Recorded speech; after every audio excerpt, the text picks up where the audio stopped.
মানৱ কল্যাণ পৰিষদ অসমৰ উদ্যোগত বগীনদীত কীৰ্তি ছাত্ৰ ছাত্ৰীক সম্বৰ্ধনা জ্ঞাপন।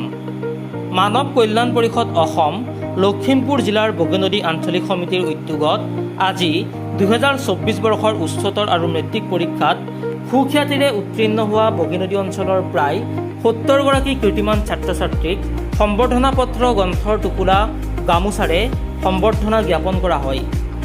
বগীনদী আদৰ্শ উচ্চতৰ মাধ্যমিক বিদ্যালয়ত অনুষ্ঠিত হোৱা অভিনন্দন অনুষ্ঠানত সভাপতিত্ব কৰে বগীনদী আদৰ্শ উচ্চতৰ মাধ্যমিক বিদ্যালয়ৰ ভাৰপ্ৰাপ্ত অধ্যক্ষ অনিল কুমাৰ গগৈ। নিৰ্দিষ্ট বক্তা হিচাপে উপস্থিত থাকে মানৱ কল্যাণ পৰিষদৰ কেন্দ্ৰীয় সভাপতি ক্ষীৰোদ বৰা। মুখ্য অতিথি হিচাপে উপস্থিত থাকে মানৱ কল্যাণ পৰিষদৰ মুখ্য উপদেষ্টা যুগল বৰা।